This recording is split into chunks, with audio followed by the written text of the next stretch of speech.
Éric Bory est agrégé de philosophie, docteur de l'Université de Paris 1 et professeur en classe préparatoire au lycée Pierre de Fermat à Toulouse. Il est l'auteur entre autres de Hegel et le droit chez Ellipse en 2012.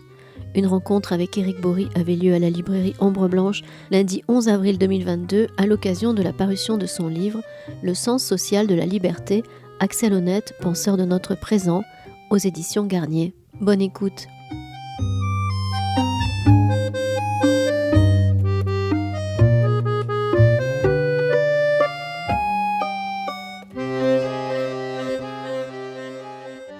Bonsoir, voilà, bienvenue. Et alors je suis personnellement très content d'abord de vous voir aussi nombreux et puis de pouvoir, je dirais, aborder une discussion avec Éric Bory à propos de son livre et à l'occasion de la sortie de son livre. Alors je vais me permettre de vous le présenter rapidement. Alors Éric est professeur de philosophie en classe préparatoire aux grandes écoles, il est agrégé de philosophie. Il est docteur en philosophie. Il avait déjà publié antérieurement un livre sur la philosophie du droit de Hegel. Et il avait également retraduit, c'est important le terme retraduit dans ce cas-là, Théorie et pratique de Kant, avec une large introduction, d'ailleurs, que vous pouvez trouver ici, et qui... Oui. Mais c'est vrai que c'est un apport, je pense que c'est une... on ne va pas dire introduction, parce que ce serait, mais c'est vraiment une manière d'entrer dans le texte de Kant qui est très, très intéressante. Alors aujourd'hui, ce qui nous rassemble, c'est effectivement la parution de son livre sur Axel Honneth, Le sens social de la liberté. Alors, ce qui est important, je ne vais pas parler plus longtemps parce que Éric va le faire bien mieux que moi, mais je crois que ce qui est essayer de comprendre d'emblée, c'est comment s'est constitué l'intérêt et ta prise en considération de l'importance à la fois d'Axel Honneth dans le cadre de l'étude de la philosophie sociale. Parce que je crois qu'en fait, tu avais participé à des formations, ton enseignement t'avait porté sur cette question et que tu avais souhaité approfondir. Donc, comment tu es passé de l'un à l'autre. Voilà. Bien, merci Aymeric, merci à toutes et à tous d'être venus ce soir m'écouter. Oui, alors oui, sur l'aventure donc qui m'a conduit à l'écriture de ce livre. Alors le moins qu'on puisse dire d'abord, c'est que ce livre n'est pas né comme un champignon. Voilà, ça a été une longue gestation. Et pour faire les choses très vite, il y a eu en fait 3 étapes. Voilà. La première étape, c'est que, la première étape, elle a fait suite à ma soutenance de doctorat à Paris, où je dépendais d'un labo qui s'appelait Normes Société Philosophie, dirigé à l'époque par Jean-François Kervégan. Et donc, dans ce laboratoire, on recevait beaucoup de penseurs actuels. Enfin, c'était très stimulant, et parmi lesquels Axel Honneth, que j'ai entendu 1 ou 2 fois. Voilà. Je me suis mis à lire beaucoup. Et en fait, en le lisant, je me suis aperçu que ce bonhomme-là était très intéressant pour moi parce qu'il a eu un même coup de foudre philosophique. Et ce coup de foudre philosophique, c'était la lecture de la philosophie du droit de Hegel de 1820, et plus précisément d'ailleurs la façon dont, enfin moi j'ai toujours compris ça comme une ressource extraordinaire pour penser la société actuelle, la façon dont Hegel avait perçu que être libre, c'était pas simplement donc être certain de ses droits juridiques, c'est pas non plus simplement être certain en effet de ce qu'on considère comme être un bien, mais être libre, c'était fondamentalement justement quelque chose qui s'exerçait dans une vie de famille. Au travail, avec ses collègues, avec ses élèves et ses étudiants aussi, voilà, et également dans l'État, dans ses responsabilités de citoyen. Autrement dit, donc une liberté donc incarnée, effective. Et il me semble que Honneth a beaucoup insisté sur l'idée que la société moderne aurait beaucoup à s'inspirer là-dessus. Ça, c'est la première étape, pour aller très vite. La deuxième étape, c'était en effet, alors ça devait être en 2014, comme ça, l'organisation donc d'une formation à destination des professeurs de philosophie de l'Académie de Toulouse, donc que j'avais animé avec l'aide de Franck Fischbach, qui est actuellement à Paris 1, voilà, Brigitte Estève-Bellebeau, inspectrice de philosophie à l'époque, et donc on avait animé une journée de formation, une demi-journée voilà, sur la philosophie sociale. Voilà. Et donc là, moi, je m'étais chargé de parler d'Accès Honnête et j'avais été surpris, très honnêtement, donc, de l'intérêt que ça pouvait susciter donc, chez les collègues qui étaient venus m'écouter. Et je me suis dit, mais il faudrait en faire quelque chose. Et puis la dernière chose, hein, et là je me tourne vers le fond de la salle, parce que c'est aussi le travail que je fais avec mes étudiants. Voilà, depuis des années, et que j'ai plaisir à faire. Et j'aime bien articuler aussi le travail que je fais pour moi dans la recherche et le travail pédagogique que je fais avec eux et avec lesquels j'ai notamment expliqué le droit de la liberté et que j'ai eu plaisir à faire. Donc c'est ce parcours-là, hein, en effet, qui m'a conduit à écrire ce livre. Alors, maintenant, une question que je souhaiterais te poser, parce qu'évidemment, c'est cette idée d'une liberté, de l'inscription de la liberté, hein, ce qui est très importante. Je vais avoir quelques petits détails sur ce passage, pour toi, de Hegel à Honnête. Parce que dans le livre, on voit bien la manière dont le processus, la manière intellectuelle d'Honnête et cette discussion qu'il a avec ses antécédents. Pour ta part, comment ça s'est passé ce passage? C'est en approfondissant Hegel que tu es arrivé à Honnête. Honnête t'a donné une occasion de réinterroger du Hegel. Comment ça s'est passé? Alors, c'est difficile à expliquer. Je dirais qu'il n'y a pas une raison, ou il n'y a peut-être pas des raisons qu'on pourrait donc chiffrer. Voilà. En tout cas, peut-être le plus simple, c'est de revenir en effet sur ce que signifie le sens social de la liberté. Alors là, je veux dire des choses très très actuelles et peut-être même politiques, hein, entre les deux tours. Voilà, c'est que moi, ce qui m'a tout à fait intéressé, c'est l'idée qu'on trouve chez Hegel et qui est reprise par Honnête. Hein, voilà, puisque Honnête dit d'ailleurs qu'il se propose de réactualiser donc la conception hegelienne de la liberté et de la justice. Hein, c'est que ça me semble très très important. C'est l'idée, pour le dire très clairement, qu'on ne peut pas être libre tout seul. Voilà, ça, c'est très important. On ne peut pas être libre tout seul, et ça veut dire que, et là je reviens là-dessus, on peut parfois avoir l'idée justement qu'être libre, c'est réfléchir finalement à ses propres droits. Et essayer d'apprécier pour savoir si on peut exercer ses droits. On voit très bien que ça a ici un impact juridique, hein, qui peut se traduire d'ailleurs sur un plan économique. Enfin, le libéralisme en économie se nourrit en effet de cette perspective-là. D'autre part, être libre, hein, et là ce serait plutôt une perspective morale, que Hegel reconnaissait chez Kant à l'époque, hein, c'est l'idée que c'est être certain du bien finalement et le traduire individuellement dans une action individuelle. Voilà, je suis certain de ce qui est bien, du bien, et ce bien je le traduis comme personne morale, comme disait Kant, hein, voilà, donc dans telle ou telle action. Voilà.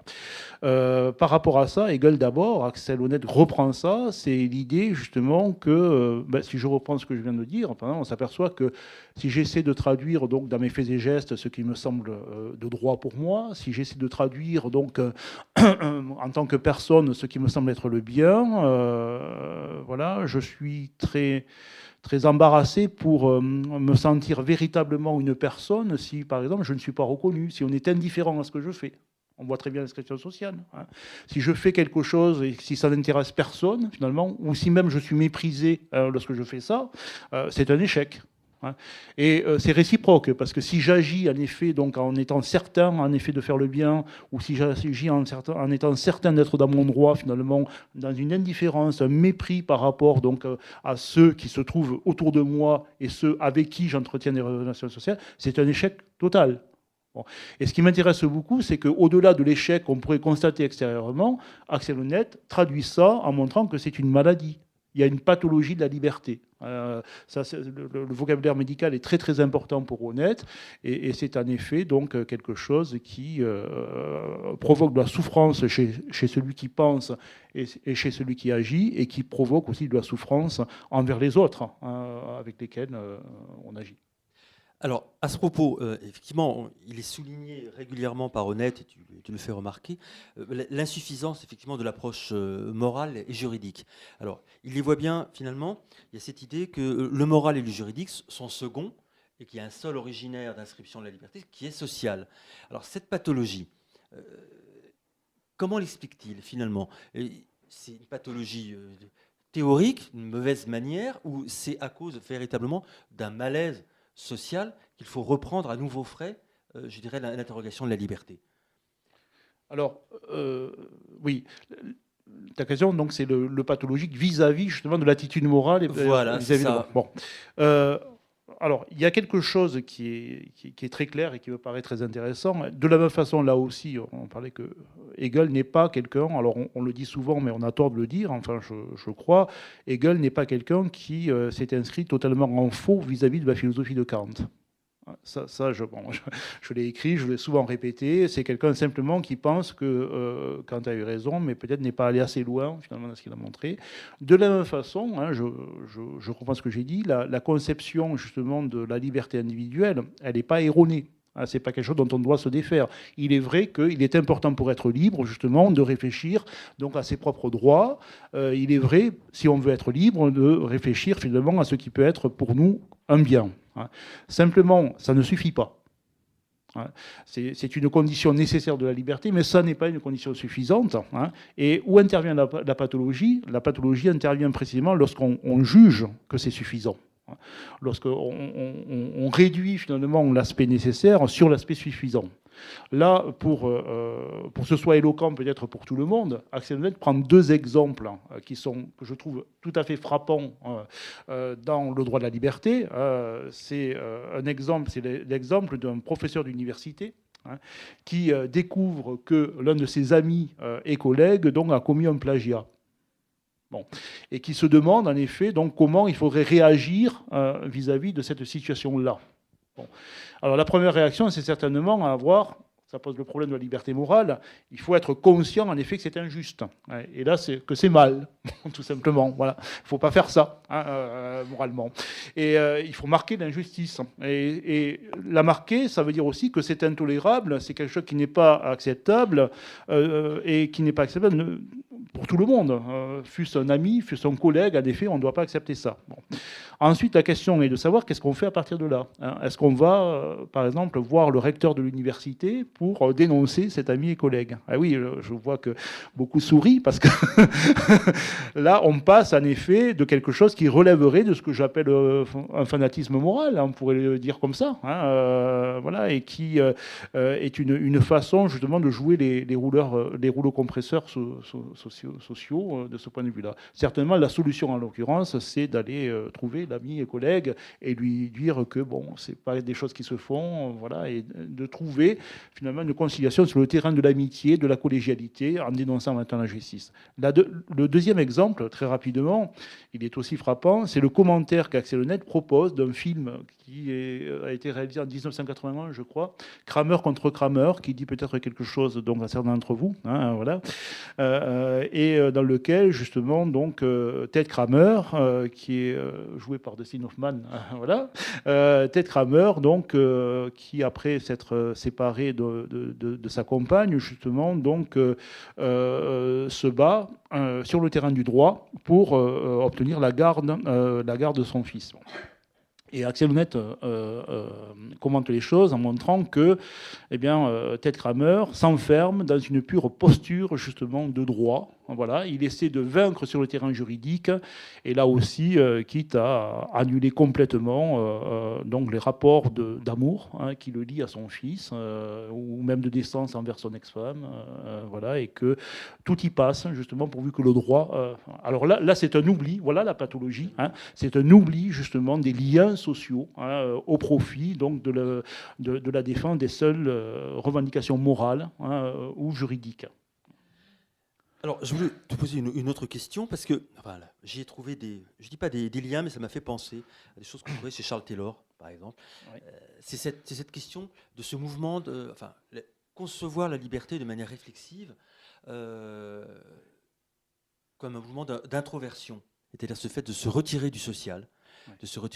Il me semblait que tu mettais bien en évidence que Honneth appelait, quand il disait effectivement notre liberté, elle est inscrite, la liberté est d'abord sociale, une appel à un mouvement d'extraversion, c'est-à-dire de reprendre, finalement, de ressaisir en quoi, finalement, je ne vais pas dire qu'il y a plus que du contrat, il n'y a pas que du contractuel dans le contrat, il n'y a pas que l'individuel dans l'individu. Alors la question qui était importante, c'est comment procéder, que propose-t-il, parce que tu l'envisages à un moment donné, ces solutions quelle solution institutionnelle ou du moins politique suggère-t-il pour rompre avec cette réflexivité, cette mise à distance du vécu social? Alors, on s'était pas mis d'accord, mais j'attendais le moment où j'aurais une question sur Charles Taylor et Axel Honneth. Oui, Charles Taylor, pour aller très très vite, d'abord, ça fait partie des philosophes dits communautariens, voilà, qui ont fait partie de la critique justement, donc d'une conception de la justice, donc notamment celle qu'on trouve chez John Rawls, voilà, qui consistait à envisager finalement la justice sociale en dehors d'un terrain historique et social. C'est-à-dire en l'envisageant au niveau purement et simplement de la réflexion, comme quelque chose qui pouvait se définir comme un projet comme ça. Alors ça, il est tout à fait certain que, d'une part, Axel Honneth s'inscrit tout à fait dans la continuité de ce que dit Charles Taylor et d'autres, Michael Sandel, bon, voilà. Et d'autre part, tu as tout à fait raison, en fait, nous sommes toujours, c'était vrai aussi chez Hegel, dans une forme d'épreuve de la liberté. Simplement, le lien est parfois complètement détendu, parfois beaucoup trop serré, mais la liberté, c'est le social. Et comme nous sommes toujours inscrits dans le social, et dans l'histoire aussi, nous sommes toujours finalement nécessairement inscrits dans la liberté. Alors simplement, donc, à partir de là, alors là, il y a une image, on parlait tout à l'heure des images médicales, il y a une très très belle image justement que prend, c'est l'image de la circulation sanguine. Elle est fabuleuse. Où, en fait, Axel Honneth nous explique que la philosophie de la liberté est liée à une philosophie de la justice. Il s'agit d'être libre, mais aussi de rendre à chacun ce qui lui est dû. Il faut que les choses donc se passent bien. Il faut qu'il y ait une fluidification sociale, et donc qu'il y ait une bonne coagulation sociale. L'idée de coagulation, il faut que le sang coagule bien pour que les choses se passent bien. Voilà. Et si ça se passe mal, en fait, ce qui se passe, voilà, c'est qu'on est soit dans la thrombose.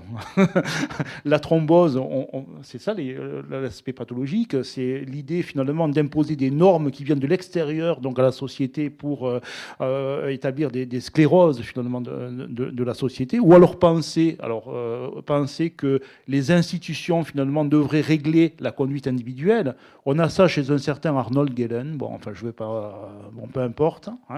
Ou alors, à l'inverse, il y a une critique, alors de quelqu'un d'ailleurs que Ombre Blanche avait reçu, je crois, il n'y a pas longtemps avant moi, qui est Luc Boltanski et Thévenot, qui, dans De la justification, donc, établissent des normes sociales qui sont aperçues par les sociologues, finalement, et qui sont donc, Honneth dit, voilà, Boltanski et Thévenot oublient en fait qu'il y a des faits normatifs qui nous obligent justement donc à faire attention donc à la vie sociale comme elle est réglée ordinairement. Voilà, on ne peut pas se comporter, par exemple, dans sa famille comme il y a 30 ans, voilà, en attendant que la femme fasse le repas, voilà, en lisant le journal, fumant une pipe, enfin voilà, c'est pas, ça se fait pas. Les choses, voilà, ne peuvent plus être comme ça. Et donc l'attention aux faits sociaux doit être, enfin, c'est quelque chose de fondamental. Sinon, on est justement dans une liquéfaction du social, voilà, puisque les normes ne tiennent plus ici la vie sociale. Donc l'idée de fluidité de la vie sociale, irriguée finalement par une bonne façon de pratiquer les normes, donc, et en même temps d'animer la liberté, c'est quelque chose en effet de fondamental. C'est le mot qui, moi, tout de suite me fait réagir, le fait normatif. Oui. Alors voilà, alors évidemment, ouais. ça peut paraître pour une monstruosité, ça peut paraître pour une monstruosité, un fait normatif, mais il me semble qu'on le trouve dans l'expérience des attentes normatives. Parce que, évidemment, ce qui est donné, tu parlais du mépris précédemment, cette idée qu'une partie de la reconnaissance, et on y viendra, une part de la reconnaissance, justement, se joue à l'occasion de ces attentes déçues ou satisfaites. Alors, comment, de quelle manière, finalement, parce qu'il y a des solutions, il y a plusieurs solutions, mais de quelle manière, comment comment procède-t-il pour arriver à justement dépasser cet oxymore? Comment c'est que le fait, ce qui arrive par lui-même, est en mesure de nous indiquer ce qui devrait être ou ce qu'il faut être, je ne sais pas quel est le terme le plus fidèle, mais comment à partir d'un fait, une injonction peut-elle être générée?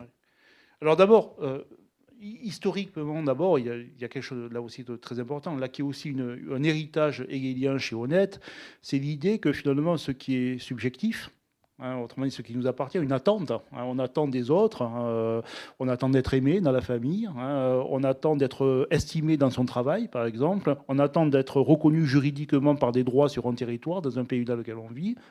Ces attentes subjectives, en effet, doivent être, enfin c'est le sens de l'institutionnalisme hegelien, mais aussi de l'institutionnalisme chez Honneth, doivent être objectivement confirmées. Il y a l'idée donc que les institutions de la famille, bon, Hegel parle du mariage, mais enfin ça peut être le pacte, ça peut être d'autres, enfin c'est pas ça l'important, mais que les institutions de la famille, en effet, reconnaissent objectivement, en effet, donc le lien de l'amour qui peut conduire donc leurs membres, par exemple, à pourvoir à leurs besoins, justement parce qu'ils sont aimés, à faire en sorte que au travail, par exemple, donc les contraintes ne soient pas, en effet, donc établies par des devoirs ou par une mise en concurrence, ce qui est détestable pour Honneth, mais par la recherche ou l'installation d'une confiance et d'une coopération. Voilà. Et de la même façon, dans l'État, en effet, donc, il est importantissime que, en effet, on puisse avoir confiance en ses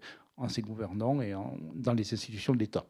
Donc voilà, c'est l'idée que, en effet, ce qui est subjectivement attendu doit être aussi objectivement incarné dans les institutions, et qu'il y a toujours un premier temps qui est celui de l'appel subjectif, mais il faut que ce désir, ce prélude désir, finalement, eh bien, pour que la liberté puisse se vivre, justement, ne soit pas uniquement désirée, mais puisse se vivre, en effet, donc dans des institutions qui permettent les choses praticables. Voilà. C'est là que je viens avec une autre interrogation.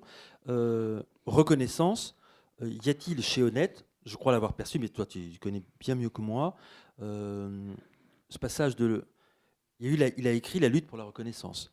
Oui. Quel est le statut, effectivement, réellement, parce que c'est une pensée qui évolue, d'ailleurs tes écrits montrent bien je dirais, cette évolution, et tu la suis. Où en est cette idée de la dimension de lutte pour la reconnaissance dans le dernier Honneth, on va dire. Enfin, le dernier, on ne sait pas. Enfin, le plus récent. Oui, d'accord. Bon, alors, c'est une question... c'est une question importante. Je ne suis pas sûr d'ailleurs d'être tout à fait en phase sur cette question-là avec ce qui s'est publié sur Honneth avant moi. Mais oui, alors je m'explique tout de suite parce qu'on a l'habitude de reconnaître qu'il y a une évolution dans la pensée d'Honneth qui part en effet de sa première publication, La lutte pour la reconnaissance, qui est en fait la publication après sa thèse. Voilà, c'est... Et jusque donc aux derniers écrits, notamment, on conçoit qu'il y a un virage à partir de 2011, la publication d'un livre traduit ensuite en 2015 qui s'appelle Le droit de la liberté, où finalement la question qui intéresse Honneth ne serait plus la question de la reconnaissance, mais la question de la liberté. En fait, bon, j'ai regardé de près, voilà, je pense que c'est faux. Enfin, il est faux de penser les choses comme ça. Il y a certainement une évolution de la pensée d'Honneth, mais pas dans ce sens-là. La question de la reconnaissance est fondamentalement et essentiellement liée à la question de la liberté. Ça, c'est très important. Il n'y a pas de différence chez Honneth. Il y en a peut-être chez d'autres penseurs, mais il n'y en a pas chez Honneth entre la question de la liberté et la question de la justice. Être libre, dans la mesure où on comprend que justement on ne peut pas être libre tout seul, comme je le disais, c'est nécessairement se demander finalement donc ce que je peux apporter aux autres et ce que les autres doivent m'apporter dans ma vie, dans ma pratique. Voilà. Et encore une fois, être libre, c'est quelque chose qui subjectivement doit pouvoir se confirmer dans le sentiment d'amour dans la famille, dans le sentiment d'estime en effet donc au travail ou dans les échanges économiques, et dans le sentiment d'être respecté sur les territoires dans lesquels donc je vis dans mon état. Voilà. Sinon, il n'y a pas de reconnaissance, il n'y a pas de liberté. Ces deux questions sont essentiellement liées chez Honneth. Maintenant, j'en viens à une autre interrogation que j'ai eue à l'occasion de la lecture de ton livre. Coopération, solidarité, interdépendance. Donc, on est toujours dans le lien, là, il n'y a pas de problème. Mais comment on articule ces trois termes avec l'idée de la rétribution et de la justice? Parce qu'ils n'isolent pas la reconnaissance et la justice. Mais comment articuler finalement de ce fait d'interdépendance sociale, solidarité, on pourrait dire c'est le pour soi de l'interdépendance, les gens en prennent conscience.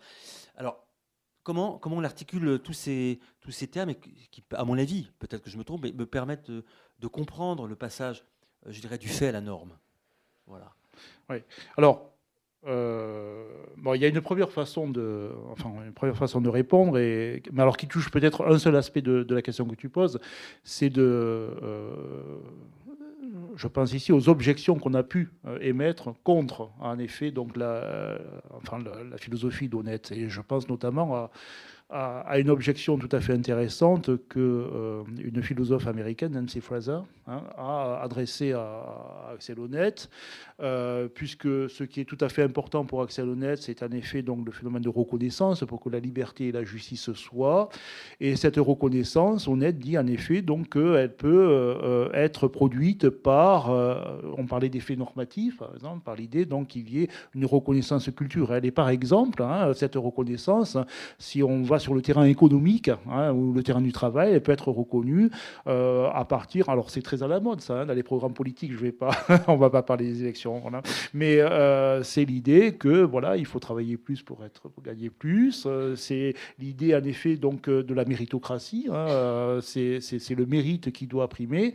Et Nancy Fraser pose cette question à Honneth. Suffit-il en effet donc de cette reconnaissance finalement portée par en l'occurrence par l'économie, par la loi du marché, pour que il y ait véritablement reconnaissance. Bon, et évidemment le doute s'instille parce que on voit très très bien qu'un patron peut avoir en tête la productivité et pas la reconnaissance dans le sens humain du terme justement de la personne qui travaille, ce qui fait problème. Bon, alors. Bon, le débat a été, reste d'ailleurs assez vif avec Axel Honneth. Bon, la réponse d'Honneth est assez complexe par rapport à ça. Bon, d'abord, elle consiste à dire que la reconnaissance, là, sur ce point-là, par exemple, elle ne peut pas uniquement, donc on a tort de la considérer uniquement du point de vue économique. Il faudrait aussi, donc il y a l'aspect juridique aussi qui compte. Il y a la reconnaissance par le droit, voilà. Il y a l'idée évidemment que c'est pas une forme de reconnaissance qui est satisfaisante, puisque la véritable reconnaissance, c'est celle qui doit prévoir justement une forme de reconnaissance à parité, à une forme d'égalisation finalement de la reconnaissance mutuelle, qui se fait pas forcément lorsqu'on rétribue quelqu'un. Voilà, donc c'est tout à fait voilà. La lutte pour la reconnaissance, c'est toujours une lutte finalement pour arriver à discuter d'égal à égal, je dirais, avec la personne justement donc qu'on reconnaît. Donc là, c'est vrai que ce point-là, notamment, pose problème. Alors, il y a une de tes phrases qui est dans laquelle tu as inséré les propos de Honneth. Se voir soi-même confirmé dans les désirs et objectifs de l'autre. Bon, alors, cette idée, et surtout de regarder l'autre non pas comme un obstacle, alors la conception juridique simple, en train de dire ce qu'il faut, c'est qu'autrui ne m'empêche pas d'exercer ma liberté, mais au contraire, que autrui devienne une condition de ma propre liberté. Donc, et on ajoute effectivement, et tu le dis, l'existence finalement de l'autre présente une condition de réalisation. Comment, dans un exemple concret, qu'est-ce que serait finalement une confirmation, je dirais, de sa propre liberté dans le regard de l'autre, dans les attentes de l'autre? Alors là, Honneth est très très précis parce qu'il reprend. Alors d'abord, oui, c'est vrai que je parle là sans peut-être clarifier ce à quoi ressemble la société pour Honneth, mais la société n'est pas homogène ni uniforme pour Honneth. Ce qui est très important, c'est que donc il y a plusieurs sphères sociales qui méritent donc d'être considérées dans leur spécificité. La famille n'est pas en effet donc la société du travail ou des échanges, et la société du travail et des échanges n'est pas l'État. Bon. Et à chaque sphère correspond en effet donc un processus typique de reconnaissance. Être aimé dans la famille, par exemple, c'est l'assurance ou la garantie d'être reconnu. Et là, on a une attente normative justement qui mérite d'être satisfaite. C'est le fait que, par exemple, quelque chose qui pourrait être contraignant, faire ceci ou cela, finalement, sous la contrainte, ne se fait pas sous la contrainte parce que pourvoir aux besoins des autres de la famille se fait par amour. Et donc, non pas par contrainte. De la même façon, donc, dans le contexte du travail, dans le contexte économique, donc, on parlait de l'estime, hein, de cette reconnaissance finalement donc, du talent de ses collaborateurs, par exemple, et du plaisir qu'on peut avoir à travailler ensemble. Voilà. Et enfin, au niveau de l'État, donc cette reconnaissance juridique qui fait que sur un territoire, bien, on se satisfait d'être reconnu dans ses propres droits. Et sinon, on est blessé, en effet, de ne pas être, on peut se sentir méprisé ou oublié, en effet, lorsqu'on nous refuse des droits. Donc c'est ce progrès, justement, donc, dans ces attentes normatives, en effet, qui garantit la liberté et la justice. Je vais poser une question pour m'éclairer un petit peu là-dessus. Alors, on parle de philosophie sociale, donc il y a toujours effectivement c'est une pensée qui ne veut pas admettre la scission entre la philosophie et la sociologie. Pourtant, à un moment donné, dans ton ouvrage, tu dis bon, c'est la sociologie sans être sociologique. Qu'est-ce que tu voulais dire précisément par ça? J'ai dit ça. Tu dis, il se sert de la psychanalyse, mais ce n'est pas psychanalytique. Ouais. Il se sert de la sociologie, mais ce n'est pas sociologique. Alors, ça se trouve où? Bon, alors, d'abord, une première chose, avant de parler de la distinction, si je puis dire, sans, voilà, je parlerai de l'intégration, justement. C'est l'idée que, alors, moi, ça, je trouve la démarche d'Honnête profondément juste. Hein, c'est l'idée, donc, des cloisonnements qui ont pu exister à une époque, entre sociologie, philosophie, psychologie, anthropologie, sont des cloisons qui doivent tomber. Ça me semble fondamental. Voilà. Il s'agit de penser, de réfléchir la société, et je dirais tous les moyens sont bons. Cet étiquetage qui veut que les uns soient sociologues. Honnête est d'ailleurs souvent présenté comme un sociologue. Hein, on le lit, voilà. Donc, et je crois que il s'en offusque pas nécessairement. Hein, bon, voilà. C'est aussi dans la droite ligne de l'école de Francfort, ce mouvement auquel il appartient aussi, où on trouve une tradition psychanalytique importante. Marcuse, par exemple, d'autres, et c'est très bien. Alors ensuite, qu'est-ce qui ferait la différence?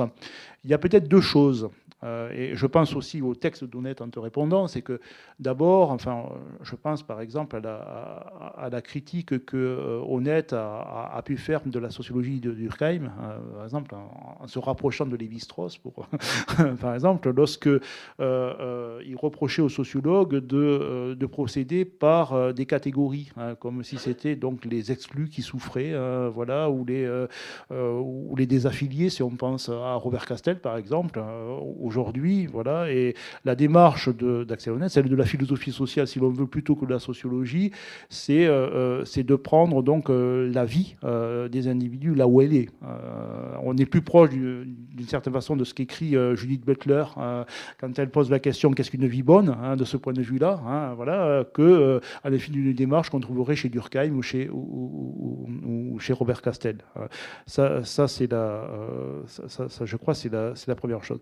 L'autre chose, c'est que il y a, et c'est là où on retrouverait chez Axel Honneth une philosophie plutôt qu'une sociologie, hein, c'est que Honneth est habité par la question de la normativité. Enfin, ce qu'on appelle en philosophie la question de la normativité, bon, je ne vais pas développer, voilà, mais c'est la question de la normativité, c'est une vieille question, enfin, si je puis dire, hein, au moins depuis Kant, hein, qui se demandait que doit-on faire, enfin, voilà, que devons-nous faire, bon, et que devons-nous faire, autrement dit, la question, c'est de savoir comment est-ce qu'on peut orienter, finalement, donc, l'action individuelle, notre activité, notre comportement, voilà, et la thèse que développe Axel Honneth de ce point de vue-là, c'est d'imaginer une normativité qui est immanente à la vie sociale. Hein, ça, c'est très important. Hein, l'orientation de nos comportements individuels ne doit pas être décidée individuellement, ni de façon transcendante, hein, mais justement, donc, toujours en irriguant notre vie sociale, finalement, dans les progrès qu'elle doit faire. Voilà. Donc, si je résume, hein, pour te répondre, voilà, il y a ces deux aspects-là, justement, cette idée donc qu'il n'y a pas de cloisonnement, hein, et deuxièmement, il y a, c'est vrai, cette question de la normativité, finalement, que devons-nous faire, qui habite véritablement la philosophie d'Honneth, et ce serait peut-être la différence avec ce qu'on appelle la sociologie. Avant que tu ne te laisses répondre aux questions, j'en ai une dernière que je voulais te poser. Il m'a semblé quand même à la lecture de l'ouvrage qu'il y avait des choses qui se préparaient intellectuellement et personnellement, je dirais en philosophie, pour toi, par rapport à ça. J'ai senti qu'il y avait forcément, évidemment, une explication serrée et précise de Honnête, mais il y a aussi les linéaments d'autres choses. Donc, qu'es-tu en train de préparer? Oui, bon. Qu'est-ce qui nous prépare? Voilà. Bon. Oui, alors, d'abord, une première chose, c'est qu'il n'y a pas d'agenda à prendre, hein, parce que je n'ai rien voilà, de prédéfini. Mais il est vrai que là, c'est la 3e publication sur l'histoire de la philosophie. Enfin, j'ai commencé par Hegel, pour ensuite donc, revenir à Kant. Puis là, Honnête, et Honnête, ce qui m'a beaucoup plu dans ce livre, et c'est pour ça qu'il a pris du temps, c'est que j'ai eu le plaisir aussi de le penser comme un dialogue, finalement, avec cet auteur, vivant d'ailleurs. Hein. Honnête a aujourd'hui 73 ans, il est vivant. Et oui, je me dis que sûrement le prochain, si un prochain il y a, voilà, mais ce sera peut-être quelque chose de plus original, justement, sur la question de l'articulation, justement, entre la liberté individuelle, donc, et la vie, enfin, et l'ordre du monde. Alors peut-être d'ailleurs, hein, la vie sociale, mais aussi enfin, le monde, l'environnement, enfin voilà, il y a aussi cette question-là. Voilà. Mais c'est très vague pour l'instant. Voilà. Je te remercie. Je vais vous laisser la parole s'il y a parmi vous certains ont des questions.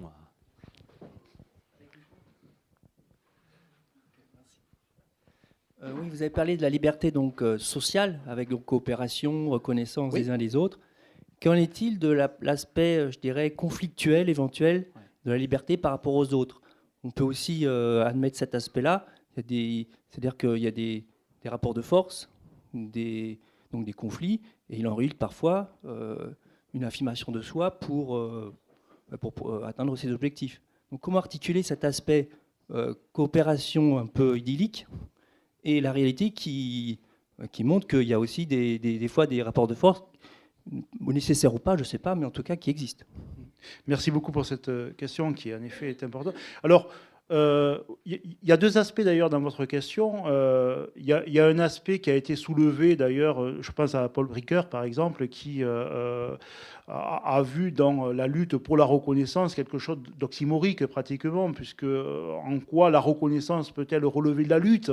Est-ce que reconnaître, c'est pas être bienveillant, aller vers l'autre justement, et pourquoi est-ce qu'on peut parler de lutte pour la reconnaissance? Bon, la lutte pour la reconnaissance chez Honnête, alors là aussi ça vient de Hegel, et du Hegel de 1806, certainement de la phénoménologie de l'esprit, bon, de la dialectique du maître et du serviteur. Hein, c'est plus une lutte justement donc qui va dans le sens d'un appel de reconnaissance. Hein, c'est lutter justement pour une égalisation des rapports. Hein, ça c'est tout à fait important. Voilà. Bon, ça c'est une première façon historique de vous répondre.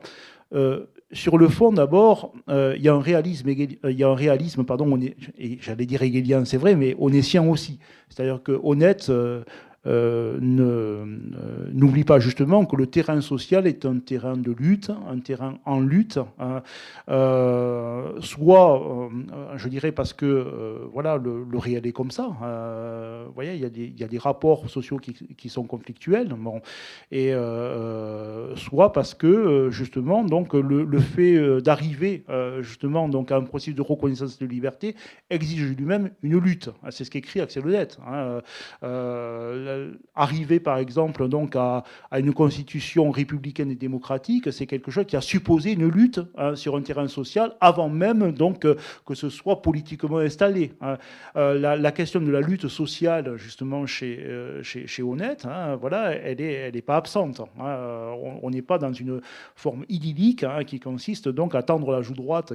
Voilà, cette idée justement qu'on doit arriver pour arriver à des rapports sociaux justement donc juste, apaisés et libres donc par une lutte est quelque chose qui est tout à fait présent chez Honneth. Bon. Ensuite, malgré tout, il me semble qu'il y a 2 choses chez Honneth. Il y a une invitation quand même à une forme de disposition d'esprit. qui passe plutôt par la philanthropie que par la misanthropie. L'idée que donc je dois regarder les autres finalement avec un regard de confiance a priori finalement et même me forcer au-delà même de l'aigreur que je peux avoir parfois finalement pour réparer des rapports justement de souffrance est importante. Et puis dernière chose, il y a eu des questions sur l'institutionnalisme hegelien. Il y a aussi, je crois, un optimisme qui consiste donc à montrer que ce travail, en effet, qui va dans le sens justement donc d'une lutte justement pour développer des rapports de coopération plutôt que de mise en concurrence, par exemple, est quelque chose donc qui doit, en tout cas, dont on a besoin dans lesquels on a besoin de croire, et ce qui fonde leurs possibilités. Merci. Est-ce que quelqu'un a une autre question?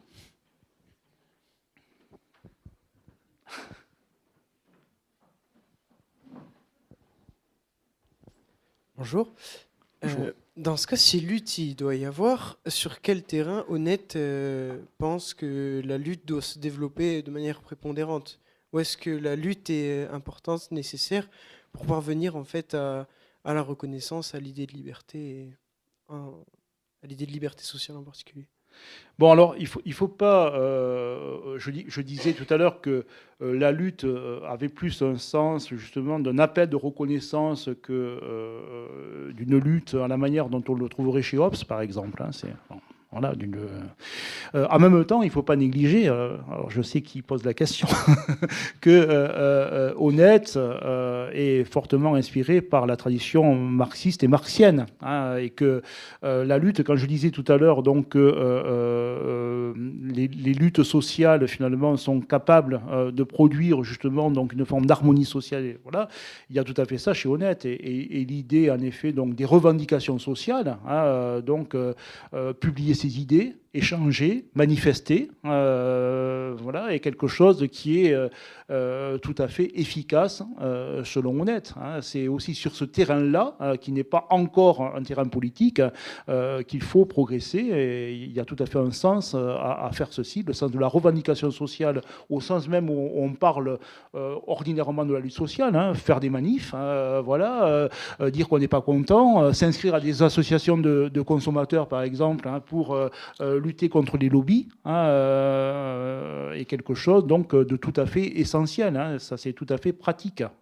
Et Honnête insiste sur l'idée que ce qui est confirmé politiquement, donc ensuite, est toujours né au départ, justement, donc, de ces luttes qui, au départ, n'ont pas de sens politique. Voilà, donc ça a en effet des traductions extrêmement pratiques.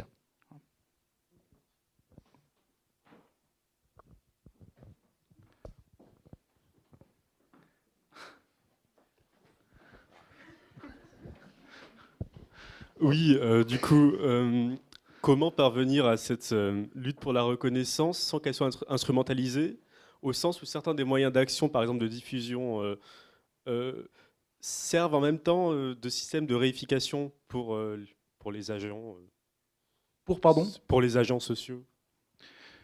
Oui, alors... Oui,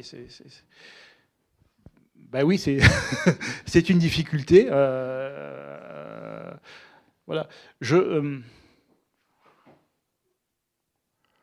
Oui, la réification, donc, ou l'instrumentalisation de la lutte, voilà, c'est une traduction, en effet, d'une forme de disproportion dans les rapports de pouvoir. Ce qui se passe, c'est que, on peut le dire de deux façons. Ce qui se passe, c'est que le maître reprend le pouvoir sur le valet, quand les choses se passent là, si on dit ou alors, il ne faut jamais oublier que, oui, je n'ai pas parlé, il n'y a pas eu de question, mais Honnête a beaucoup travaillé sur Michel Foucault. La question du pouvoir ou des pouvoirs est centrale à la philosophie d'Honnête, et montrer en effet donc que la liberté et la question de la justice est une question qui doit en effet donc ici toujours être une lutte pour l'égalisation. Ça c'est un concept hegelien que reprend Honnête. Il s'agit d'égaliser les rapports, de se regarder droit dans les yeux, de considérer l'autre non pas comme un supérieur ou un inférieur, mais à égal, à hauteur de regard finalement. Ça c'est tout à fait important, c'est tout à fait décisif, et c'est évidemment, vous avez tout à fait raison, c'est le mieux possible, le plus possible, essayer de prévenir ou de réparer des rapports de disproportion de pouvoir. Et je parlais tout à l'heure des lobbies, par exemple, la lutte que font les associations de consommateurs contre les lobbies, ou d'autres formes justement d'exploitation dans le domaine du travail, dans le domaine économique, dans le domaine politique aussi. Évidemment, c'est des choses contre lesquelles on doit lutter. Et là, ça vient directement chez Honnête de son dialogue avec Foucault. Voilà. Une question devant.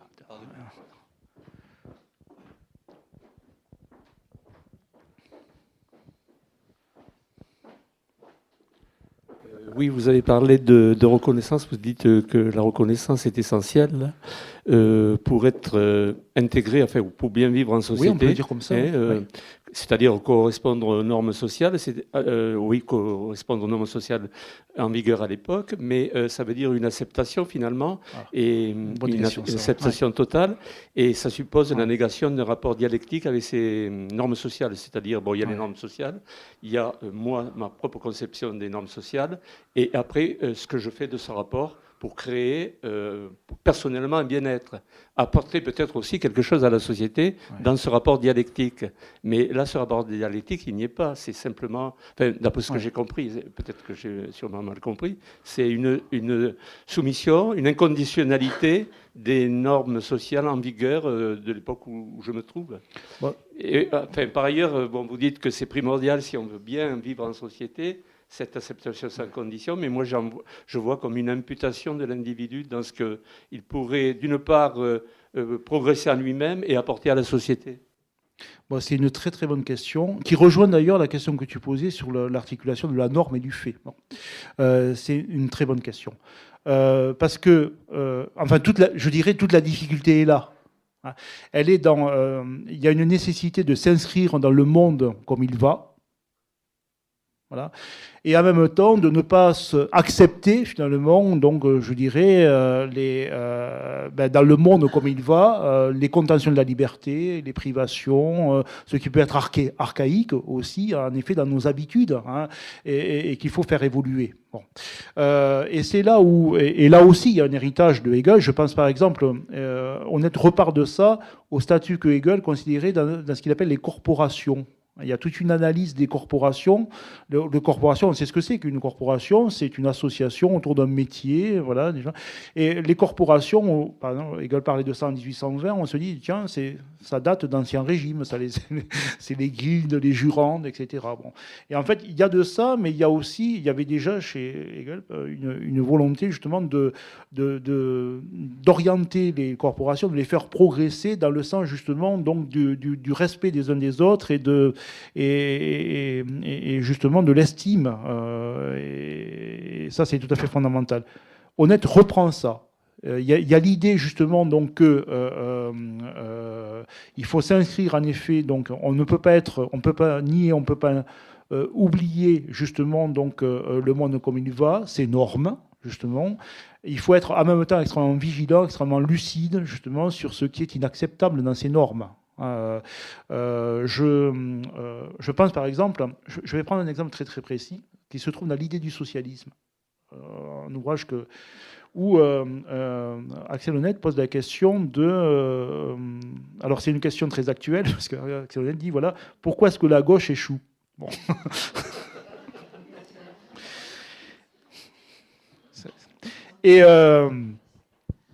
Et Honnête dit la gauche échoue parce que, la gauche échoue, et si on pense au premier socialiste, par exemple, le jeune Marx, Louis Blanc, etc., on considère que la gauche échoue certainement parce que elle développe une conception uniquement économique des rapports humains. Ce qui fait, par exemple, que, c'est assez intéressant, que le progrès, par exemple, du droit des femmes est quelque chose qui a été complètement inaperçu par ces premiers socialistes. Parce que la femme à la cuisine n'est pas une travailleuse, vous voyez. Enfin, c'est plus que ça, c'est pas ça. Enfin, voilà, on est à côté. Voilà. Et ça, c'est très intéressant parce que lorsque Honnête dit ces choses-là, ça veut dire, donc la chose suivante, ça veut dire qu'il faut considérer le monde comme il va, comme il est, hein, tout en n'acceptant pas, en effet, donc ce qui ne va pas dans le monde. Et là, c'est le sens d'un effort dialectique. Hein. Il faut dépasser ça. Hein. Dépasser ça, c'est bien être averti en effet de ce qui est, hein, justement, donc tout en le dépassant. Autrement dit, il y a 3 moments qui correspondent bien à la dialectique d'ailleurs. Hein.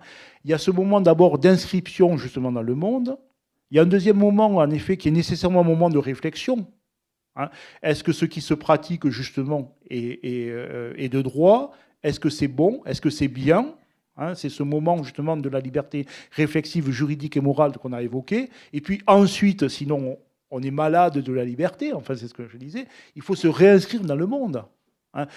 C'est-à-dire donc rendre effective cette liberté qu'on a aperçue. Hein. Et rendre effective cette liberté, on en parlait, les questions que vous posez se rejoignent. Hein.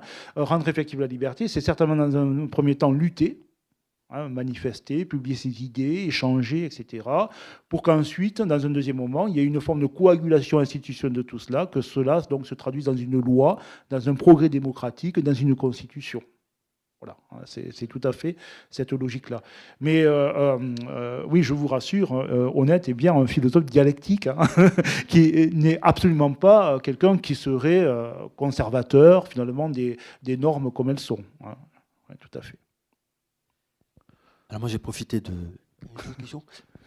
Moi, j'en avais une, avec ta réponse. Parce que c'est la place de c'est entre coagulation et institution. Bon, coaguler, c'est bien le moment où le sang commence un peu à... Il est à demi en gel, enfin c'est comme ça, c'est un pôle de stabilité. Voilà. L'institution. Alors, j'ai l'impression à lire, ce que j'ai lu Honnête bien moins que toi, mais il y a le fonctionnement de la société. Et pourtant, tout fonctionnement n'est pas une institution. Alors, il m'a semblé que... alors, comment il fait la distinction entre, je dirais, le monde comme il va, comme il fonctionne, alors il y a même des manières pathologiques de fonctionner, et les bonnes institutions? Quel est finalement le critère? On voit bien le résultat, il y a mépris ou pas, mais quels sont les signes, quels sont les symptômes? Alors, d'abord, oui, ce qui est extrêmement gênant, et ça se voit d'ailleurs dans les questions qui sont posées, et enfin... C'est la même difficulté qu'on peut avoir quand on s'intéresse à ces choses-là en philosophie. D'abord, il faut considérer le sens de l'institution et ce qui va être gênant quand on parle d'institution. J'évoquais tout à l'heure Michel Foucault, enfin, il y a aussi cette question-là. Lorsqu'on parle d'une institution, en principe, on y voit quelque chose de stable. Bon, Hegel d'ailleurs disait que c'est une quasi-chose. Enfin, il y a quelque chose de chosique dans l'institution. Ça se pose, une institution. Bon. L'effort d'Axel Honneth, moi, ça m'intéresse beaucoup, c'est justement d'accorder une signification processuelle à l'institution. C'est l'idée que l'institution, c'est pas quelque chose qui est posé une bonne fois pour toutes, comme elle l'est, comme elle doit être, mais l'institution, c'est pratiquement, et là ça vient de Habermas, hein, qui était donc le directeur de thèse d'Axel Honneth, hein, voilà, qui a fait ce travail de l'intersubjectivité. Hein, voilà, c'est l'idée justement que dans l'institution, dans la forme même de l'institution, il doit y avoir le dialogue. L'institution doit être processuelle et discursive. Si l'institution est une chose constituée, finalement construite une bonne fois pour toutes, là on est foutu. Enfin voilà, on est très très mal. Enfin, on est dans une sclérose. Hein. Et l'institution doit d'ailleurs, enfin on pourrait d'ailleurs faire une histoire des institutions, hein, montrer qu'il y a certaines institutions qui heureusement donc prévoient d'être révisées, d'autres qui prévoient pas du tout de l'être. Bon, c'est très intéressant du point de vue de l'histoire politique et de l'histoire tout court, ça. Bon. Mais il est fondamental en effet donc que l'institution justement prévoit d'elle-même finalement dans sa structure, donc son évolution, prévoit en effet donc sa possibilité d'être révisée, d'être révoquée, d'être améliorée. Voilà, cette signification dynamique de l'institution, elle est fondamentale, parce que sinon justement, c'est vrai que la question de l'institution, elle est liée à la question de la pathologie. Sinon en effet, donc on est dans le pathologique. Ce qui fait la différence entre le pathologique et le vivant, voilà, c'est, je dirais pas le normal, voilà, mais le vivant, c'est fondamentalement ça, c'est la fluidité, un terme qu'on retrouve là aussi, c'est la fluidité finalement qui est autorisée par la forme même de l'institution. Quelqu'un encore une question ?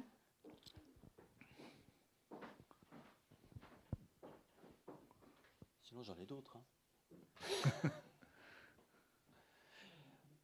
Bien sûr. C'est pas une question, c'est... On peut y revenir. Je lis Nietzsche en ce moment, et je voulais savoir s'il y a une passerelle qui peut être faite en termes de réflexion ou de sujet abordé par Nietzsche avec ce que vous avez dit jusqu'à présent. Ah ben oui. Et quoi alors donc, et quoi à commencer, alors, j'allais dire, alors, avec Nietzsche sûrement, puisque là, avec Nietzsche, avant même de parler du contenu, voilà, la question de la puissance, évidemment, la question du rapport aux normes, la question de penser des rapports de domination, évidemment.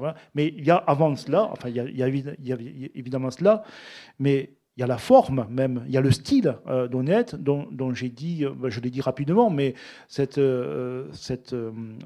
style qui est le style de médecin, j'ai parlé, il y a un chapitre de mon livre que j'ai intitulé « La socio-iatrie ». Voilà.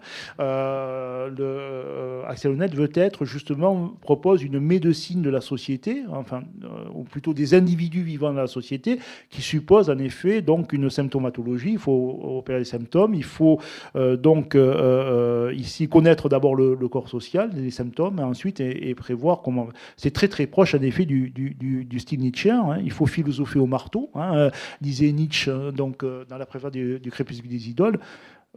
Philosopher au marteau, ça ne veut pas dire, comme on l'a souvent dit, en effet tout détruire, mais c'est le marteau du médecin qui doit sonder les organes pour savoir s'ils sont remplis ou s'ils sont vides, enfin s'il y a des pathologies. Hein. Ce discours, en effet, qui est un discours d'un médecin, en effet, fait que Honnête, enfin, on pourrait tout à fait retrouver des accents nietzschéens chez Honnête. Et puis, bon, comme je le disais, il y a aussi le rapport à la puissance, à l'état fort aussi. Bon, il y a ces questions-là qui sont présentes, oui, tout à fait. Ça me donne l'occasion peut-être d'indiquer quelque chose, puisque votre question portait sur Nietzsche, hein, parce qu'on pourrait se dire, bon, j'ai pas parlé de Nietzsche, par exemple, j'ai beaucoup parlé de Hegel, j'ai un peu parlé de Kant, hein, bon, voilà, et on pourrait se dire, tiens, il y a toujours ça quand on parle de philosophes. Axel Honneth, quels sont les philosophes qu'il aime bien et ceux qu'il n'aime pas du tout, enfin, bon. Et il y a quelque chose de tout à fait intéressant, c'est que, et c'est peut-être d'ailleurs une différence avec donc la génération de l'école de Francfort qui précède Axel Honneth. Axel Honneth est un conciliateur. On parlait de l'esprit dialectique tout à l'heure. C'est quelqu'un qui cherche absolument donc à réactualiser les pensées, les penseurs passés, et non pas justement à les dénoncer. Et on a rarement, il y a bien sûr des critiques opérées par Honneth sur d'autres penseurs, mais on n'a pas du tout chez Honneth justement donc une façon d'écarter complètement donc certains penseurs au profit d'autres. On trouve Honneth est difficile à lire d'ailleurs de ce point de vue-là, parce qu'il parle de tout le monde de façon très très précise, y compris de la philosophie analytique, continentale, enfin ça va dans tous les sens. Et c'est très agréable, hein, parce que, voilà, mais c'est très riche. Mais voilà, bon, c'est difficile. Donc il y a cette conciliation, et oui, Honneth est un Nietzschéen, comme c'est un Hegelien, comme c'est un Marxien, voilà, comme c'est un ami, en effet, des philosophes américains et des psychanalystes anglais. Enfin, voilà.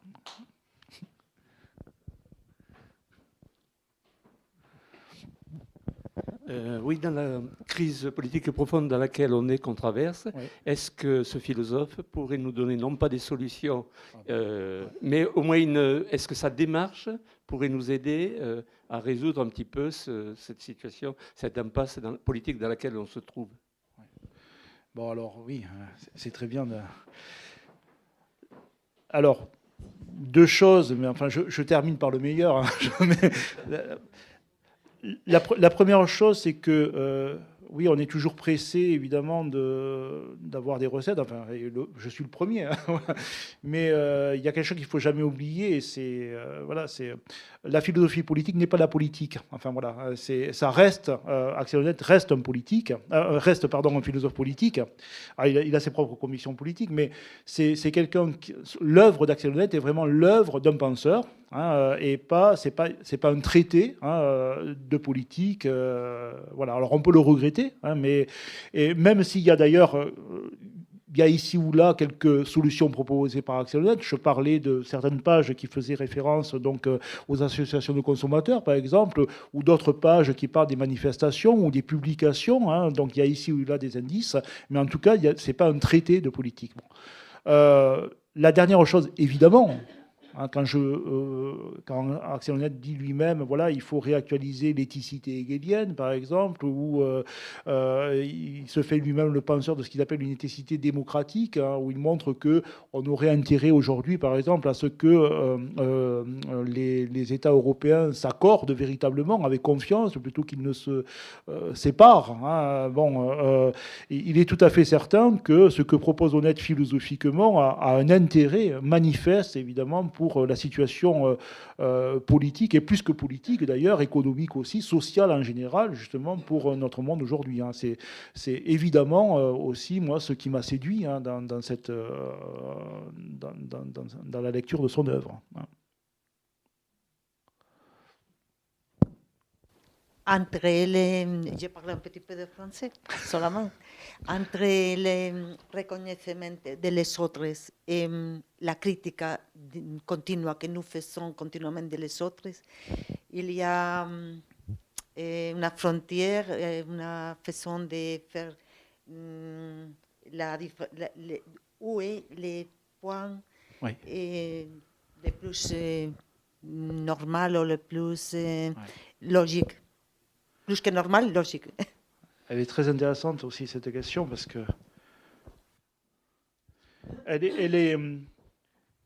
j'aime bien votre question parce qu'elle est très lourde, elle est très riche dans ses enjeux, parce que on voit très bien, en effet, le danger qu'il pourrait y avoir, vous voyez, c'est de ne pas, justement par un souci de bienveillance, d'arrêter de critiquer, par exemple. Vous voyez, voilà. Ou au contraire, critiquer, donc en méprisant l'autre. Vous voyez, il y aurait ces deux extrémités. Bon, donc vous avez tout à fait raison de poser cette question-là. Moi, ce qui me plaît bien chez Honneth, c'est que justement, il y a une invitation à surtout ne pas cesser de critiquer les autres. Enfin, il faut critiquer les autres. Voilà, c'est fondamental. Et je dirais même, c'est une condition de l'amitié et de l'amour. Enfin, voilà, si on ne critique pas, bon, c'est aussi, ça peut être une forme de mépris. Lorsqu'on s'accorde formellement avec quelqu'un, si tout est déjà dit, voilà, ben dans ce cas-là, il n'y a plus rien à dire, et puis les rapports sont tout à fait faussés. Et voilà, la critique est quelque chose qui anime évidemment le lien social. Donc voilà. Ensuite, ce qui est fondamental malgré tout, c'est qu'il y a des manières de critiquer. Et ça, c'est très important. Il y a des manières de critiquer il y a des manières de critiquer, et ce qui est important dans la critique, c'est justement de continuer dans la critique même, dans la manière de critiquer, à rendre à l'autre ce qui lui est dû, finalement, dans la critique même, dans la manière de critiquer, donc de le reconnaître, hein, ou de les reconnaître. Hein, et ça, c'est très très important, hein, que cette critique soit généreuse, hein, tout en étant ferme, voilà, mais c'est tout à fait, qu'elle ne soit pas mépris. À partir du moment où une critique donc est faite uniquement pour servir les intérêts ou la religion de celui qui critique, là les choses ne vont pas bien. Hein, voilà, c'est tout à fait certain que la critique, elle est vertueuse dans la mesure où justement où il y a dans l'intention de la critique, je le dirais comme ça. Alors là, je ne sais pas si je déborde pas ce que dit Honneth, mais il y a une proposition de produire une œuvre commune. Voilà, il y a quelque chose. La critique doit permettre finalement d'avancer ensemble dans la production finalement de quelque chose de commun. Voilà, c'est pas. Si on est simplement donc dans la forme de rapports sociaux finalement qui soit s'affrontent, soit font semblant de s'affronter, ou soit donc ont peur de s'affronter, on est en dehors en effet d'une société libre et réussie, quoi. Je ne sais pas si j'ai... Merci. Pour reprendre cette idée de coopération, qui veut dire quand même faire œuvre commune, hein, l'opéra dans l'italien, c'est l'ouvrier. Alors, puisqu'il ne cesse d'appeler finalement les puissances de la coopération, les luttes sociales. Est-ce que finalement cette reconnaissance de l'autre est un moyen, une autre forme d'atteindre des objectifs sociaux en esquivant les luttes, en esquivant les affrontements? Parce que quand je lis Honnête, on dit les luttes sociales, alors c'est vrai, il y a la critique, mais est-ce que finalement cette envie de coopérer, c'est pas aussi cette intersubjectivité, une manière d'obtenir des satisfactions de la lutte autrement que par la violence ou vraiment l'animosité ou même l'affrontement social?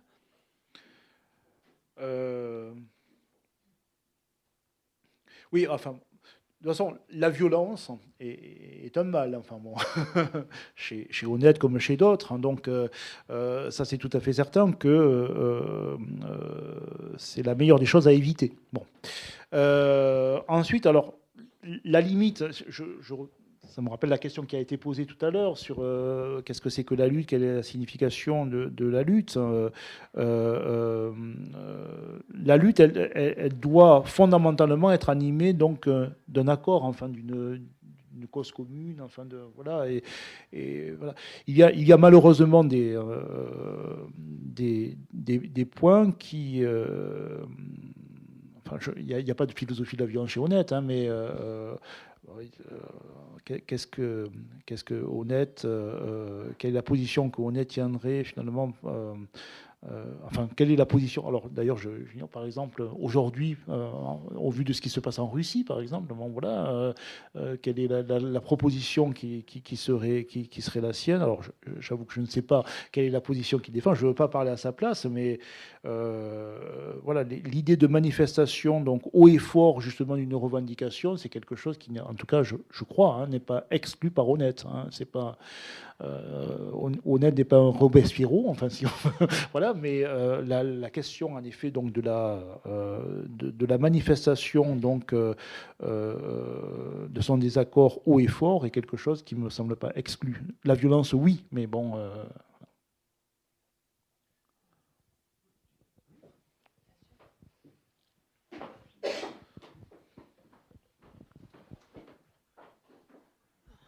Merci. Une petite question, peut-être un peu oblique, parce que tu as dit qu'au fond, il était optimiste. Enfin, Oui. Tu laisses entendre que, au fond, je dirais, bon, c'est donc un penseur optimiste. Ouais. Et il me semble que, sans vouloir trop broder sur cet optimisme, est-ce que un certain nombre de choses, peut-être qu'on a dites d'ailleurs, ne font pas apparaître qu'il y a là aussi une sorte d'évitement, ou en tout cas qu'il y a un présupposé. Enfin, moi, j'ai un tout petit peu entendu ça, un petit peu lu Honnête, mais pas bien. Est-ce qu'il n'y a pas une sorte de représentation presque transcendantale, enfin au sens kantien, de ce qui finalement définirait une manière d'être, une intersubjectivité qui de toute façon, dans ce rapport qui est ce rapport de la norme, enfin de la confirmation de son désir qui a besoin d'être confirmé dans la norme, repose sur, enfin pour moi, un socle qui est un présupposé que j'interrogerai, enfin qui m'interroge en tout cas. Alors ma réponse, je crois pas. Enfin, bon.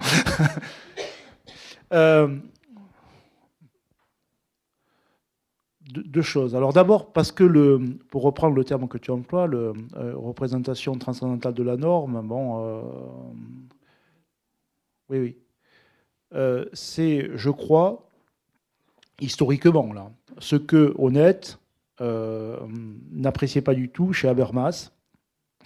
Voilà, qui posait justement donc les conditions de possibilité justement de l'accord de façon transcendantale. Hein. C'est les conditions de possibilité de. Hein. Habermas reste profondément kantien, hein, même s'il y a une critique de Kant chez Habermas. Mais enfin bon, on ne va pas développer. Voilà. Et c'est aussi ce que Honneth, on l'évoquait là de façon oblique aussi tout à l'heure, c'est aussi ce que Honneth critique, justement comme Charles Taylor le critique chez Rawls. Rawls qui avait une conception justement donc de la vie sociale avant même que la vie sociale ne se mène. Est-ce qu'on peut établir des plans justement donc de la vie juste avant même donc d'être dans la vie? Et ça, Honneth n'en veut pas. C'est vraiment quelque chose qui n'a pas de sens pour lui. Autrement dit, ça c'est très important, c'est que évidemment, réfléchir à ce que peut être une vie juste, réfléchir à ce que peut être une vie heureuse, réfléchir à ce que peut être une vie où les individus donc, peuvent être reconnus, tout cela donc, doit nécessairement se faire une fois qu'on est inscrit dans la vie. On ne peut pas ne pas être inscrit dans la vie, donc il faut considérer notre inscription dans la vie, dans la société, justement, et je dirais, quelle que soit la modalité dont cette inscription se passe, hein, qu'elle soit pathologique, qu'elle soit réussie, pas réussie, etc. On est en prise, finalement, avec le monde. C'est très spinoziste, mais c'est fondamentalement ça. Et ensuite, il s'agit donc, à partir de là, d'avancer comme on le peut. Hein. Je disais tout à l'heure, il n'y a pas de recette. L'optimisme d'Axel Honneth, il consiste à montrer que il y a somme toute des progrès qui ont été faits, qu'il faut mener en terme. Ça suppose en effet qu'on révise quand même plusieurs manières de voir les choses. L'institution, on en a parlé, par exemple, l'institution ne peut pas être finalement une conception substantialiste de l'institution. Hein. Voilà, ça c'est très très important. Mais à partir du moment où on réfléchit à ça, on peut espérer que les choses donc aillent mieux. Voilà. Alors ensuite, on ne peut on est bien d'accord. Hein. L'optimisme, c'est l'espoir. Hein. C'est jamais un contrat justement. Hein. Bon, mais voilà. Mais en tout cas, non, sur cette idée justement que Axel Honneth apercevrait finalement les conditions de faire un monde comme ça, finalement hors du monde. Hein, là, je crois vraiment pas que voilà. C'est là où je disais tout à l'heure. Je sais que tu connais très très bien. Voilà, on est plus proche de Judith Butler, par exemple, hein, que encore une fois que d'une philosophie. Ah oui, tout à fait. Ouais. Ouais, tout à fait, bien sûr. Ouais.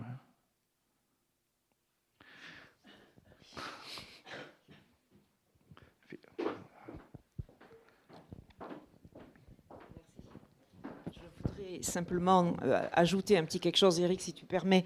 Monsieur a évoqué tout à l'heure la question d'une crise politique. Et oui. Je n'ai pas pu m'empêcher de penser que Axel Honneth vit en Allemagne. Oui, bah oui. Et nous ne l'avons pas dit. Enfin, c'est amusant. Oui, bien sûr. Nous ne l'avons pas dit. Et alors, il vit en Allemagne et à New York aussi. Oui, hein, on a beaucoup parlé des institutions. Et moi, je pense aux institutions politiques qui ne sont pas les mêmes. Et je pense que Axel Honneth est vraiment inscrit dans la réalité politique de maintenant en Allemagne et que ce culte de la discussion, si j'ai bien compris, oui, bien sûr. Ce culte de la discussion, et moi je dirais même ce culte de la négociation qui se sont installés en Allemagne au XXe siècle, sont fondamentaux. Et les institutions politiques allemandes, n'étant pas les institutions politiques françaises, on a un fonctionnement parlementaire qui impose le dialogue parce qu'on a des coalitions, ce qu'on n'a pas par exemple en France. Et dès lors qu'il y a des coalitions, et actuellement il y a un gouvernement composé de 3 partis différents qui ne peuvent pas être plus opposés, hein, eh bien on est amené nécessairement à enclencher, engranger même des échanges parce que les institutions le permettent. Voilà. Et en cela, il me semble qu'Axel Honneth est alors c'est terrible de dire ça, mais un pur produit aussi de ce que le XXe siècle a pu faire outre-Rhin. Voilà. Bien sûr, alors, oui, merci Martine pour cette remarque qui est très juste. Alors c'est vrai que je n'ai pas parlé de ça, mais j'ai simplement évoqué qu'il était né en 1949 à Essen, voilà, et que ça va plus loin que ça. Enfin, ce que tu dis est très très juste.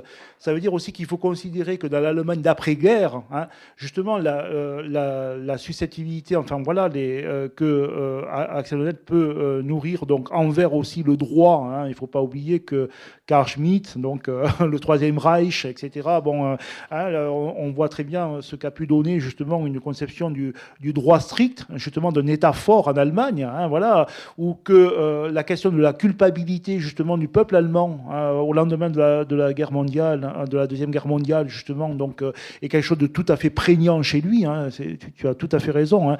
J'ajouterai simplement, et cette idée en effet donc, de la délibération, de la négociation, de la discussion très prégnante rendue possible par les institutions allemandes est tout à fait important. J'ajouterai simplement que c'est aussi, il y a cet aspect-là, mais encore une fois, il faudrait le compléter aussi de l'autre côté, c'est-à-dire sur le versant de la philosophie analytique, puisque là aussi, la question du langage, la question de l'accord, voilà, la question, la façon dont Dewey, par exemple, conçoit donc ici les principes de la démocratie, sont aussi quelque chose qui anime Axel Honneth. Donc il y a vraiment les deux. Mais tu as tout à fait raison, bien sûr. Il faut toujours, quand je crois que, moi je fais toujours cet effort quand je lis un philosophe de penser son inscription justement donc socio-historique. Hein. Sinon, on est parfois, il manque quelque chose. Quoi. Merci beaucoup. Il y avait une autre question.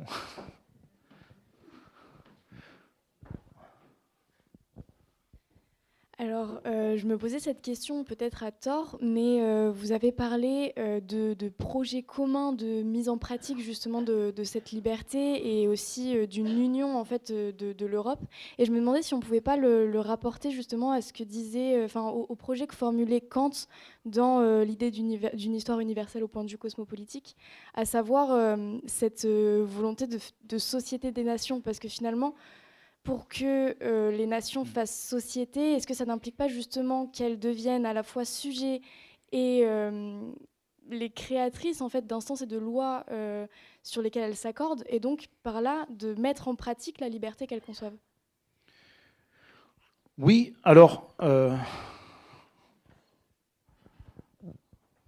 oui et non. Alors mais on en parlera plus d'ailleurs vendredi de ça.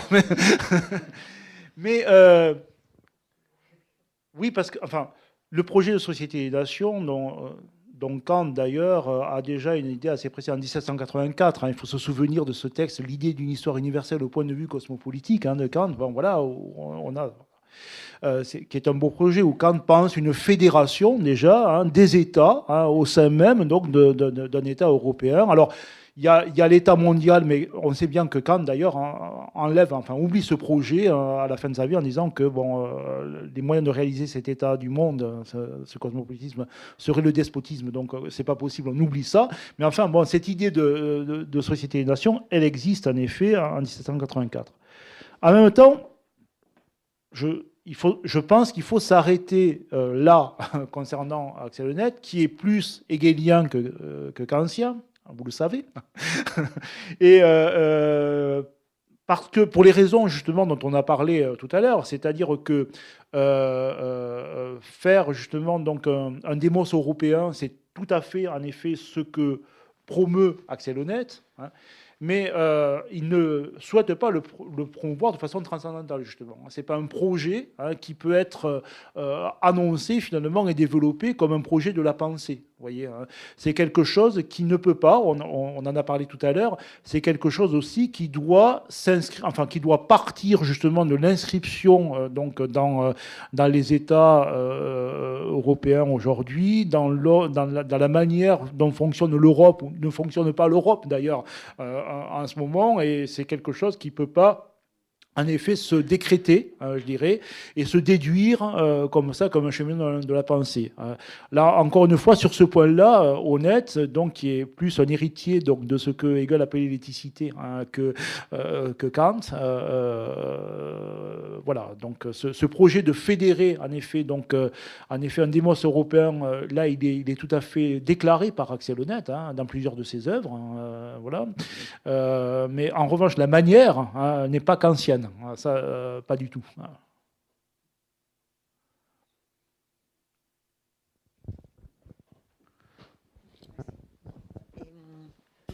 Je pense les politiques dans la télé, dans les débats publics, et tout est marketing de détruire à l'autre. Mais sont les personnes les plus que nous aimons plus sont simples, parce que sont simples, c'est basique pour la société, n'est-ce pas tous les votes, les détruire à le contraire, mais le marketing, aujourd'hui, c'est tout, c'est dans la télé, c'est, tous les peuvent regarder, c'est une profession en alza, non? Non à la base. Et le marketing. Et les politiques aussi, autre groupe que beaucoup de fois ont besoin d'un modérateur parce que sinon, là, il y a beaucoup de problèmes. Le marketing et les politiques, peut-être les politiques ont besoin d'avoir une charge de vous ou d'autres personnes comme vous. Merci. Bon, je ne sais pas si c'était une question, une exhortation, mais oui, moi, je suis d'accord avec vous. Enfin, il y a, alors on parlait d'optimisme, mais c'est vrai qu'il y a des points quand même qu'on regrette. Enfin, on est nombreux à regretter. C'est vrai que c'est pas parce qu'on affiche un dialogue qu'il y a véritablement un dialogue. Hein, et il peut y avoir donc une apparence de dialogue, hein, un dialogue purement formel. Il y a une façon de se rencontrer sans se rencontrer. Enfin, on sait très très bien. Et là, on est dans une forme de mise en scène justement tout à fait trompeuse et qui va pas dans le sens justement d'une lutte pour la reconnaissance. Voilà. Donc c'est vrai que c'est très important d'instaurer ça et je comprends dans votre question aussi qu'il y a une question fondamentale qui se pose, c'est qui peut faire ça, enfin voilà, qui peut animer cela, et ça c'est une vraie question. Est-ce que c'est des journalistes? Est-ce que c'est des politiques? Est-ce que c'est voilà, des philosophes? Voilà, et quels philosophes? Voilà, et bon, on entend des philosophes parler à la télévision, à la radio. Hein, voilà, mais c'est une bonne question. Hein, moi, Merci Eric. Merci pour à ces vous. réponses. Merci. Merci beaucoup.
Vous venez d'écouter Éric Bory, auteur de l'ouvrage Le sens social de la liberté, Axel Honneth, penseur de notre présent, publié aux éditions Garnier, à la librairie Ombre Blanche, lundi 11 avril 2022.